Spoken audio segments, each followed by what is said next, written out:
আগে যখন দেখতাম কেউ আসন সেলাই করতে গিয়ে 2 মাস 6 মাস এমনকি বছরও পার করে দিচ্ছে, তখন মনে মনে হাসতাম আর বলতাম, একটা আসন সেলাই করতে এত সময় লাগে?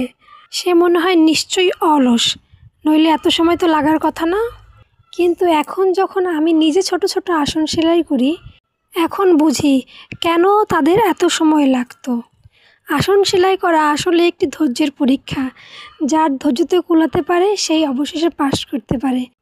আমার ধৈর্য নাই বললেও চলে, কিন্তু তারপরেও কিভাবে যেন আমি টার্গেট নিয়ে 4টি ছোট ছোট আসন কমপ্লিট করে ফেলেছি।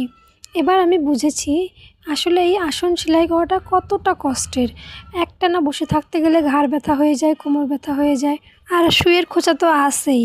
তারপর সুতা ছাড়াতে গেলে সুতার যখন জট ধরে যায়, সেটা ছাড়াতে গেলে আরও বিরক্ত হয়ে যাই। আর মেন কথা হলো, ডিজাইন তুলতে গিয়ে যখন একটা ঘর এলোমেলো হয়ে যায়, তখন সম্পূর্ণ ডিজাইনটাই নষ্ট হয়ে যায়।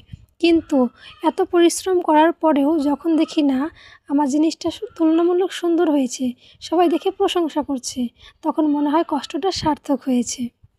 তো বন্ধুরা, আজকের আমার ছোট্ট আসন বানানোর জন্য আমি স্কোয়ার সাইজের ছোট্ট একটি মাপ কেটে নিয়ে সেটাতে লাল সুতা দিয়ে 2টি ওম বর্ণ লিখে নিয়েছি এবং সম্পূর্ণ ভরাট করে নিয়েছি আমি অফ হোয়াইট কালার সুতো দিয়ে, এবং বর্ডার রেখেছি নীল কালার শেপটা বোঝার জন্য।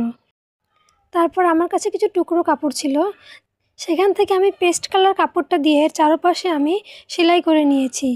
তার উপরে আমার কাছে হলুদ কালারেরও কিছু কাপড় ছিল, যেটা দিয়ে আমি একটি লেসের মতন বর্ডার হিসেবে ব্যবহার করেছি। যে বর্ডারটা দেওয়ার পরে আমার আসনটার সৌন্দর্য কয়েক গুণ বেড়ে গিয়েছে এবং দেখতেও খুব চমৎকার লাগছিল। তো বন্ধুরা, আপনাদের কাছে কেমন লেগেছে আমার এই ছোট্ট আসনটা জানাতে কিন্তু একদম ভুলবেন না, এবং পাশে থাকবেন এবং আমার জন্য অনেক অনেক আশীর্বাদ করবেন। ধন্যবাদ সবাইকে। সবাই খুব ভালো থাকুন।